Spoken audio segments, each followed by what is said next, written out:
definitely, and relate. And you know, it's a craft. You know, it's a passion, and I think people don't really understand.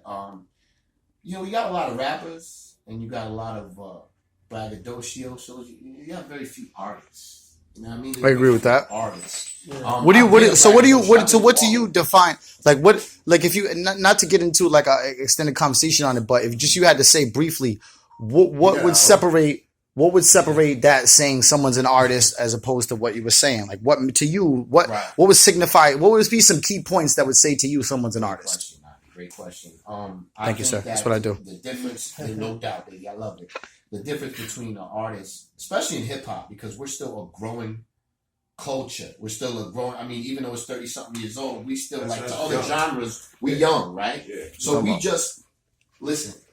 Songs. It's about songs. I be on the net and I hear cats talk. I'm with bars. I'm from the era of bars. EO Dub, all of that. I love all of that. Clever lines, things like, you know, invisible things you can do, things you can't do. I, you know, broke through this wall with my hand. I did all this. That's all great. Cannabis, all that type of stuff, right? But at the end of the day, you know what I'm saying? When I think of an artist, I think people don't understand what Tupac, well, he was great. His bars were all right. Yeah, but he wrote songs. You know, and I don't think people understand how hard that is. He wrote different to make a song. He wrote different array of songs. He wrote songs about this. He wrote songs about poverty. He wrote songs about child labor. He brought subjects into hip hop that nobody was talking about. Mm-hmm. He was an innovator. You know what I'm saying? Like, in order for you to be dope, to me, Kanye, in order for you to be dope, you got to be able to innovate. You know what I'm saying? And like bars, a lot of people do that. It's just about who can do it better. But when you come in about being an artist and you're trying to be innovative with something, then you come to a point where you're like, okay, we're not even going, we got 16 bars, right? I heard Rakim in an interview, right? Rakim, shout out to Rakim. We were in Inshallah. That's my man. I've talked to him too. He said, Welcome Home was a dope video. I was honored. Rakim said that? Yeah. Rakim said when he had 16 bars, if he flowed, he would try to figure what he could fit in those 16 bars. He said he wrote what? He wrote 16 numbers. 16 numbers, and he would check them out. And then he was a jazz cat. His brother's actually on my album. He's on Sleepwalking. His name is Stevie Blast. He's a jazz cat. Plays the sax, all this stuff. Is Rakim's brother? So yeah, Stevie Blast. So he taught Rakim about jazz, right?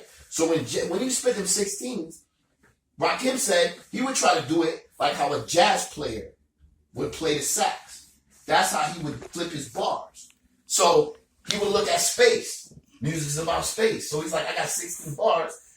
When I wrote those lines, how much stuff can I fit within these bars? And that's why his flow is so innovative. If you listen to Follow the Leader or anything like that, people are still like, Rakim still gets props for being the greatest MC. But people are like, well, why? The God, he's an innovator. You know what I'm saying? He didn't flow like nobody. He was like bringing something different to rap. Yeah, you know what I mean? He was rapping like cats rapping like right now, like new age. Right now, yeah. Multi-syllabic, Eminem. That's Rakim. Rakim had that flow in '88. Yeah, you're right. No, you're right. But he just was, the reason it was so sophisticated is because he was innovating. He wasn't thinking about, well, I don't care what people want to say about me. I'm going to be this and that. A lot of people will, in an attempt to dumb it down or an attempt to follow what's hot, I don't think